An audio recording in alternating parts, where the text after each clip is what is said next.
Hello friends, welcome to my YouTube channel Manoj Networking.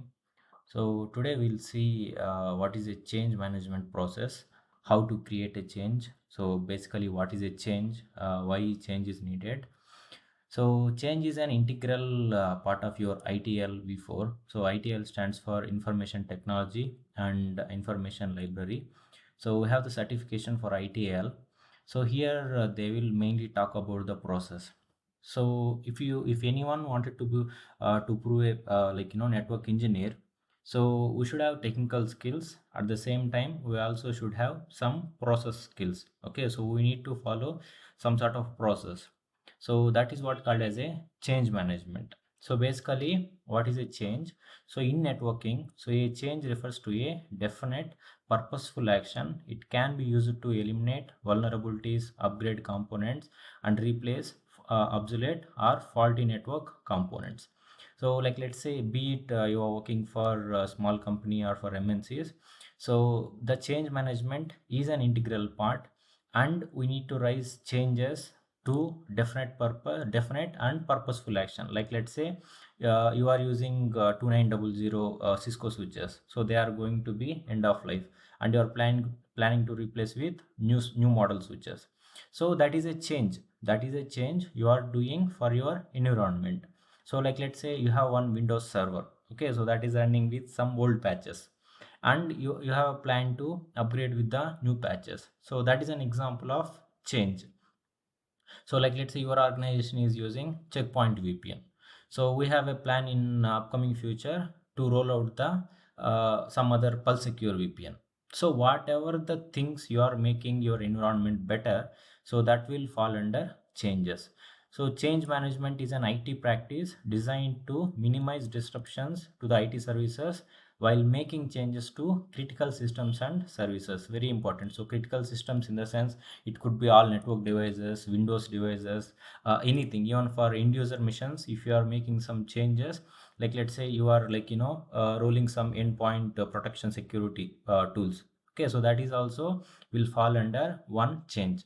So change management in ITL, as mentioned, aims to control the life cycle of changes and minimize disruptions to IT services. So basically, what will happen if you didn't raise a change means, let me tell you with one example. So like let's say I am upgrading Cisco ICE the patches, or I am upgrading the Cisco ICE iOS. Okay, so I may not have complete knowledge.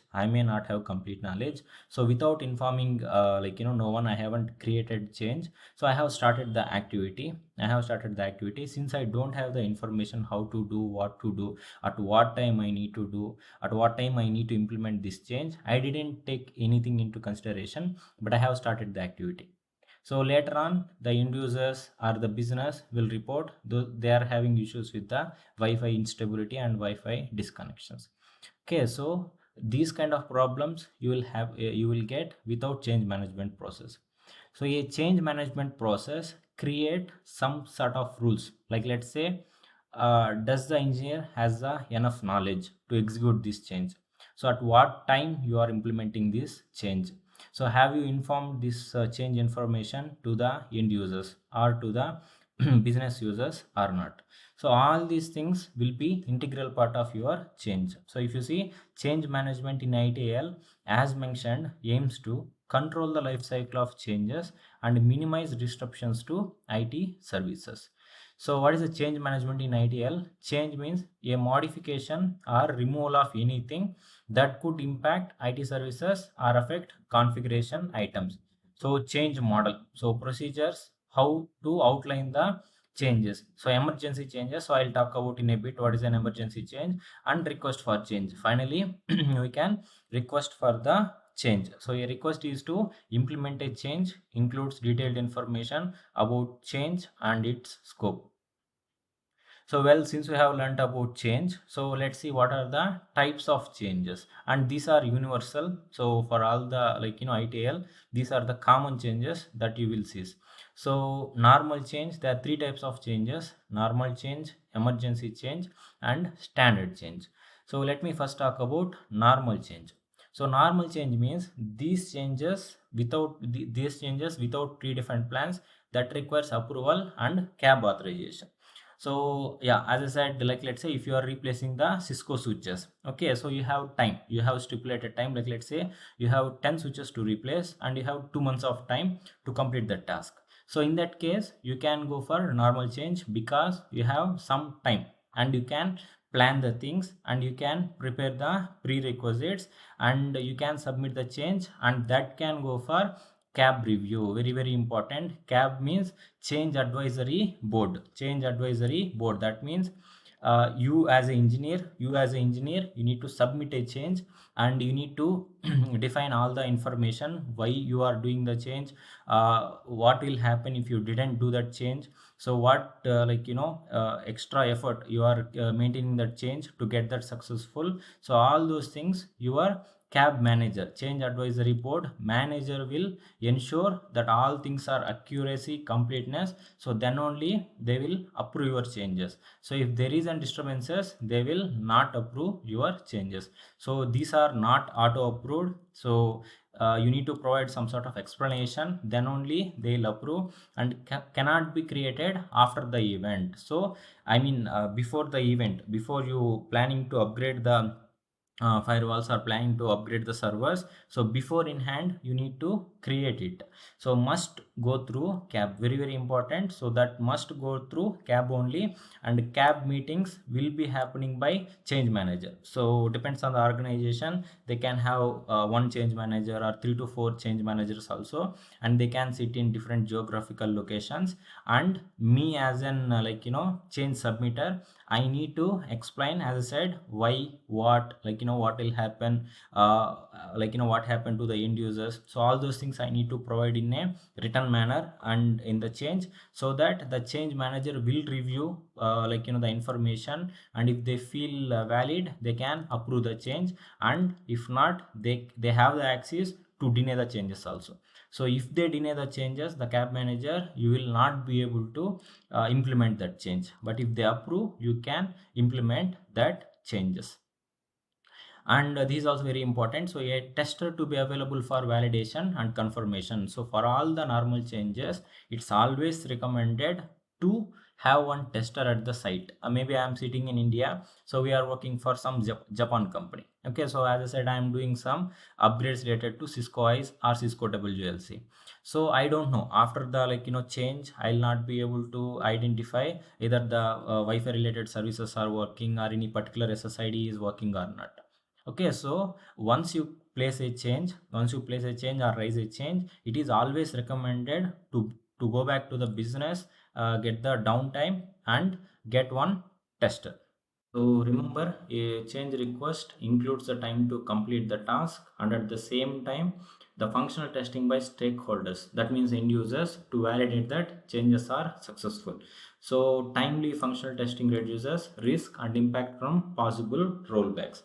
So this is very important. So make sure and ensure that you have one tester available with you, so that you can validate the services.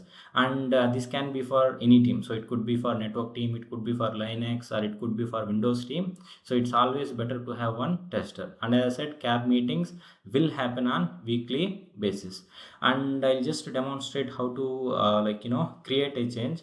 And we have some online materials from ServiceNow. So let me go there. I'll share this link with you so that you can also go. So first, how to create a normal change. So this I'm showing for a normal change, and this is from ServiceNow. So this is from ServiceNow.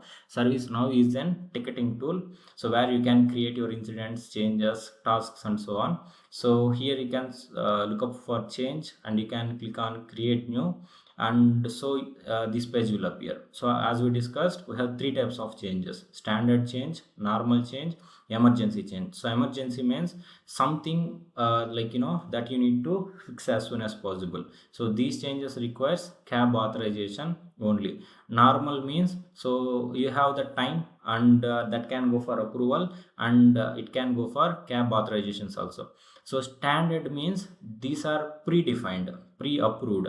So these changes doesn't require any approval. Like let's say allowing port HTTPS from LAN users to, for example, towards the print server. Okay, so that is an predefined changes, or like let's say creating the VLANs in the switches, or creating some default routing in the ISPs. So those are all part of standard changes. So you can raise a change and that will auto approve and you can execute your changes. So you can choose whatever you want. So first here we need to choose create new and normal change. So we are raising normal change, and yes, once you click on the normal change, this is how the page will look like. So you can see change request, new record. So this is how the change number will be. CHG stands for change and the particular number, and you can see here type is normal and state is new, because I am drafting the change, so that's why it is in new status. So here I can see left side my user information, I mean from which building I am from, which department I am from, my contact email, contact phone, the username, all those things related to the end user. So this is very important. Priority, so how much priority we can raise, that we need to identify. Okay, and I mean what kind of device you are doing the changes, how many end users will impact. So based on that, the priority levels may vary. Like let's say you are doing upgrade for one of the VPN device, okay, a VPN device, and that may go down for 1 or 2 hours, then the priority you need to set up to 1 or 2. So impact, it will be multiple users. So risk, in that case it will be high, not moderate. Okay, so these parameters will change based on your what kind of change request you are raising. And category, we can choose application software or network hardware, anything. So here in the configuration item, we can choose the application name, or a system system servers, or Windows servers, or Linux servers, or any network device. And these important short description and description. So here you need to add your complete information, I mean what you are doing. I mean I am upgrading the switches from ABC version to XYZ version. Okay, so that kind of information you need to provide it here. And once you fill that one, so we have a couple of steps to complete. So step one, you need to click on step one and planning. Okay, this is very important. So planning stage, so here you need to provide justification, as I said, why this change is needed, why this change is needed, that is called as a justification. Risk and impact analysis, how many users may impact, is it one user or two users, is it complete building or complete zone, something like that. Okay, risk and impact analysis you need to define. And implementation plan means how you are going to upgrade the switches, or how you are apply the patches to that particular servers. Okay, so here we can provide any vendor related documents, or if your company has already have some of SOPs, that also we can upload here. So utilize standard ServiceNow updates retrieval, preview, and commit automation. So implementation plan, as the name says, how I need to implement that particular change, so that information to be available here. And these are very important. Backout plan, that means like let's say you are implementing the change today, so like let's say the change is failed, so I shouldn't stop my production. Then what I need to do, I need to roll back the backout plan or rollback plan. So what if I am applying patch to the server, and if the server is not accepting the patch, then what I need to do, I need to immediately roll back that particular version and then I can ensure the server is up and working, and then I can work why it is not working